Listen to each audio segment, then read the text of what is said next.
I'm John Gazet. I've been in a chapter for about 9 years, and this is my 2004 custom Harley-Davidson Fat Boy. I've had it for about 7 years, toured all over Europe on it. I've been down to France, to Italy, I've been through Germany, I've been out to the Czech Republic, I've been through Austria, all over the UK, up to Scotland, all through Wales, all through the UK, done iron hogs on it. So it's been all over the place. It's been a bike that I've toured on and a bike that I've ridden on quite a lot. Non-standard parts, customised parts on this bike. Starting at the front, you've got the wheels, which obviously aren't the standard Fat Boy disc wheels, solid wheels. They're a chrome spoke wheel. Got a chrome work on the front, the forks are chromed. The shrouds have sort of got a flame pattern chromed.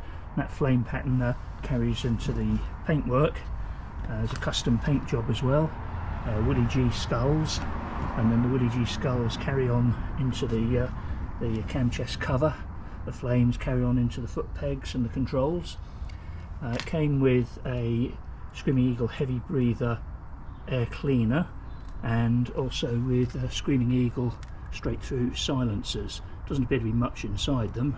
They sound pretty nice, but they're not too loud. Things I added: the seat. So it's a Lepera bare bones seat. It's fairly thin, fairly firm. It's got a gel in it. I've toured on it all over Europe, so it's a firm seat. I imagine after 5 or 6 hours it starts getting a little bit uncomfortable, but you can always stop and have a stretch. There's an oil pressure gauge added on as well. Famous Harley twin cam problems with the oil pumps, so that's to keep an eye on the oil pressure. I also had the cam chest rebuilt, Screaming Eagle cam plate put in with a high volume oil pump, and hydraulic cam tensioners, because the stock cam tensioners are held against the chain by a pretty powerful spring that ends up pushing those shoes into the chain so hard they can fall apart and little bits get into the oil pump and all over the engine to do all sorts of damage. So having that cam chest upgrade was well, quite important in my opinion. What I like about the bike, it's an old-fashioned, fairly lazy Harley-Davidson cruiser. You can ride around on it. It's low to the ground. It's comfortable. It's laid back. You know, you feel like you're on a nice bike. You feel like you're on a nice bike out on a nice ride. It gives you a nice feeling. It's pretty heavily customised. It's got a lot of chrome on it. It's had the footboards and the handlebars and all the controls. They've got a flame theme to them. The forks as well. A lot of chrome on the bike, which makes people look at it, and also, you know, makes it nice to ride around. It's a bike that people look at when you pull up anywhere.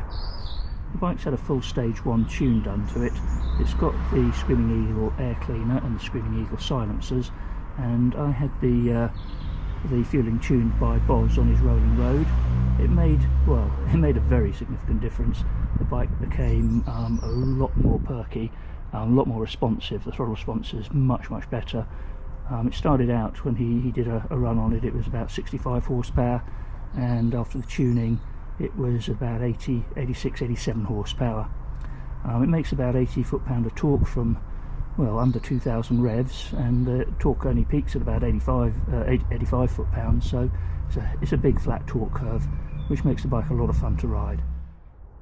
Another modification I made to it was to the suspension, the front suspension. I had Race Tech eliminator valves put in. They handle the compression damping, make it a little bit more linear, a little bit more controlled.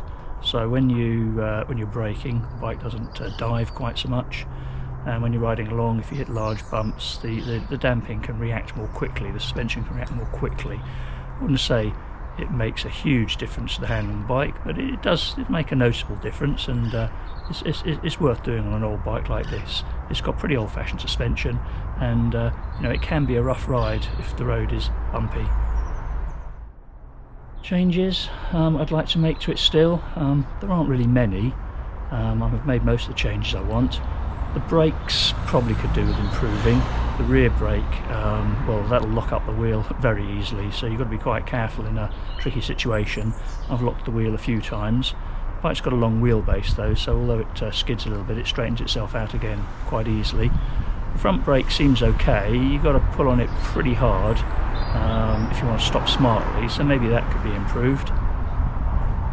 I think the headlights could probably do with some improvement as well. It's an old-fashioned incandescent bulb. It doesn't throw a lot of light on the road.